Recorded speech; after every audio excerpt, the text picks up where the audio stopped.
La grande erreur d'Albumazar, qui a vécu un peu avant l'an 1000, et donc plus de 1000 ans, c'est d'avoir accordé de l'importance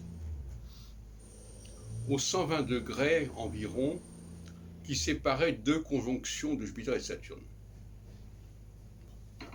J'avais remarqué que quand par exemple il y avait une première conjonction de Jupiter-Saturne en Bélier, la prochaine aurait lieu soit en Sagittaire, soit en Lion.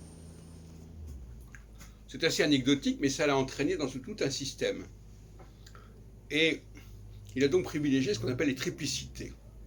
Or, les triplicités, sur le plan scientifique, j'en dirais, c'est pas ce qu'il y a de plus solide en astrologie. Les quadruplicités correspondent à une réalité beaucoup plus évidente, c'est celle des 4 saisons. Cardinal, fixe, mutable. Par contre, les triplicités, ça ne veut pas dire grand-chose. Effectivement, bon, les 4 éléments, bélier, feu, terre, air, eau, d'accord. Mais ils sont répartis de manière complètement anecdotique, puisque le lion est un signe fixe, le sagittaire un signe mutable et le bélier un signe cardinal, etc. Enfin bref, tout ça n'est pas très sérieux. Et c'est dommage parce que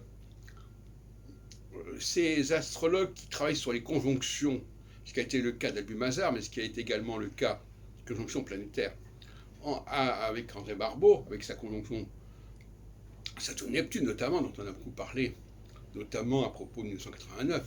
Bon, je ne reviens pas là-dessus. Eh bien, ils ont fourvoyé l'astrologie.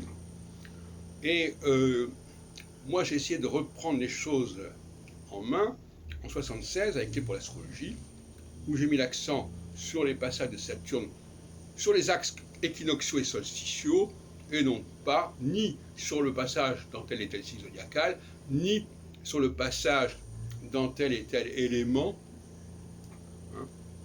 Et on a perdu beaucoup de temps à cause de ça. Il y a comme ça des coïncidences ou des circonstances qui sont des pièges et qui nous fourvoient. Par exemple, le fait que les conjonctions, puisque finalement cette notion de conjonction est très importante chez Barbeau, comme je l'ai montré encore hier, en réétudiant son bouquin de 63 sur la crise mondiale, un ouvrage paradoxal parce qu'il parle de la crise mondiale en 63 comme s'il n'y avait pas eu la crise mondiale 62 à Cuba. Enfin, là, c'est un peu incroyable. Mais voilà. Donc, au lieu de s'occuper de conjonction de deux planètes, en pensant que c'est forcément de la grande astronomie que de connecter deux planètes entre elles qui astronomiquement n'ont aucun rapport entre elles d'ailleurs, elles ne tournent pas entre elles. Une conjonction, c'est une planète qui tourne, un astre qui tourne autour d'un autre astre. C'est bon, mais c'est pas le cas ni de Jupiter-Saturne ni de Saturne-Neptune.